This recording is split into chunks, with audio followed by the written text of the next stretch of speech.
की भाषा, प्रजातंत्र के शास्त्र की भाषा। हिंदी भाषा राष्ट्र की भाषा, प्रजातंत्र के शास्त्र की भाषा। देवनागरी लिपि में भाषा, जन जन के मन की अभिलाषा। बच्चों, हमने पिछले वीडियो में संधि का अर्थ, प्रकार तथा स्वर संधियों में दीर्घ संधि को जानने का प्रयास किया था। आशा है आपको समझ में आया होगा। इस वीडियो में हम अगली 2 स्वर संधियों की चर्चा करते हुए समझने का प्रयास करेंगे। तो चलिए बिना विलंब के हम देखते हैं बाकी स्वर संधियों को। पहले देखते हैं गुण संधि को। बच्चों, हम एक काम करते हैं, फिर से एक बार स्वरों को लिख लेते हैं। तो ये रहे हिंदी के 11 स्वर। बच्चों, दीर्घ संधि में हमने केवल प्रथम 6 स्वरों को अर्थात 3 सजातीय स्वरों की जोड़ियों को लिया था। अब हम एक काम करते हैं, उनके साथ एक और स्वर री को लेते हैं। अब हम देखते हैं दूसरी स्वर संधि गुण संधि। गुण संधि का अर्थ है यदि पूर्व पद के अंत में आ स्वरों में से कोई एक स्वर आ जाए और उत्तर पद का प्रथम स्वर क्रम से ई हो तो ए बन जाता है, उ हो तो ओ बन जाता है और यदि री हो तो अर बन जाता है। इसे हम एक एक करके उदाहरण देखते हुए समझने का प्रयास करेंगे। तो सबसे पहले देखते हैं, आ के आगे ई आए तो ए बन जाता है। आ के आगे ई आ जाए तो ए बन जाता है। कैसे बनता है देखते हैं। पहला है परम प्लस ईश्वर, परमेश्वर। देखो बच्चों, परम में अंत में आ है और ईश्वर का ई लगा तो ए बन गया। परम प्लस ईश्वर, परमेश्वर। धर्म प्लस इंद्र, धर्मेंद्र। महा प्लस ईश, महेश। राजा प्लस इंद्र, राजेंद्र। हमने यहाँ चारों प्रकार के उदाहरण दिए हैं बच्चों। आ में से किसी भी स्वर के आगे कोई भी ई में से कोई भी स्वर आ जाए तो वो ये बन जाता है। तो ये गुण संधि का पहला प्रकार है। अब अगला प्रकार देखते हैं। आ के आगे उ आए तो ओ बन जाता है। तो इसके भी हम चारों प्रकार के उदाहरण देखेंगे। जैसे सूर्य प्लस उदय, सूर्योदय। महा प्लस उदय, महोदय। महा प्लस ऊर्मी, महोर्मी।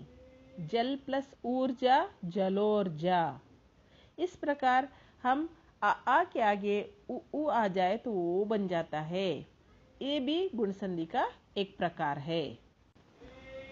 अब हम गुण संधि का आखिरी प्रकार देखते हैं। आ के सामने री आ जाए तो अर बन जाता है। बच्चों, आप सोच रहे होंगे रू को मैम हमेशा री क्यों कह रहे हैं। बच्चों, रू को हिंदी में री ही कहते हैं। जैसे ऋषि बोलते हैं, ऋषि मुनि। ऋषि मुनि नहीं बोलते, हिंदी में ऋषि मुनि बोलते हैं। तो देखते हैं, आ के आगे री आ जाए तो अर बन जाता है। तो उसके भी उदाहरण हम देखते हैं। नव प्लस ऋषि, नवर्षि। महा प्लस ऋषि, महर्षि। वर्षा प्लस ऋतु, वर्षर्तु। यानी आके सामने रू आ जाए, री आ जाए तो वो अर बन जाता है। इस प्रकार हम गुण संधि के तीनों प्रकारों को समझ सकते हैं। तो अब हम अगली स्वर संधि की ओर आगे बढ़ते हैं। वह है वृद्धि संधि। बच्चों, इसमें हम आ के साथ बाकी बचे हुए 4 स्वरों को लेंगे। वे हैं ये ऐ ओ औ। तो देखते हैं वृद्धि संधि का डेफिनेशन। वृद्धि संधि यदि पूर्व पद के अंत में आ आए और उत्तर पद के पूर्व में क्रम से ये ऐ आए तो ऐ हो जाता है तथा वो औ आ जाए तो औ हो जाता है। इसे हम वृद्धि संधि कहते हैं। अब हम इसके उदाहरण देखते हुए समझते जाएंगे। पहले लेंगे आ के आगे ये ऐ आ जाए तो ऐ कैसे बनता है। तो पहला उदाहरण देखेंगे। 1 + 1 का में आ है, एक में ए, पहला स्वर ए है। एक प्लस एक एकैक, मत प्लस ऐक्य मतैक्य, महा प्लस ऐश्वर्य महैश्वर्य, सदा प्लस एव सदैव। तो यहाँ भी हमने चारों प्रकार के उदाहरण देखे। तो आ के आगे ये ऐ में से कोई भी स्वर आ जाए तो वो ऐ बन जाता है, तो वो हो गया वृद्धि संधि का पहला प्रकार। हम वृद्धि संधि का एक और प्रकार देखते हैं। आ के आगे वो औ में से कोई एक स्वर आ जाए तो वो औ बन जाता है। इसको भी हम उदाहरणों के साथ समझने का प्रयास करेंगे। जैसे महा प्लस औषधि महौषधि, परम प्लस औषधि परमौषधि, महा प्लस ओजस्वी महौजस्वी।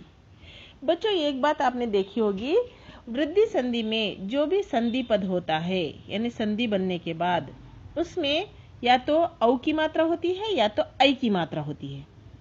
तो ये एक ब्लाइंड साइन है, इसको देख के आप समझ सकते हो कि हाँ ये वृद्धि संधि है। बच्चों आशा करती हूँ गुण संधि और वृद्धि संधि आपको समझ में आया होगा। अगले वीडियो में मैं आपको यण संधि और अयादि संधि का विश्लेषण करते हुए समझाने का प्रयास करूंगी। यदि वीडियो अच्छा लगे तो लाइक ज़रूर कीजिए। यदि कोई सुझाव या दुविधा हो तो कमेंट बॉक्स में कमेंट ज़रूर कीजिए। मेरा चैनल अब तक सब्सक्राइब नहीं किया है तो सब्सक्राइब कीजिए और अपने दोस्तों को भी बताइए। फिर मिलते हैं अगले वीडियो के साथ, तब तक के लिए धन्यवाद।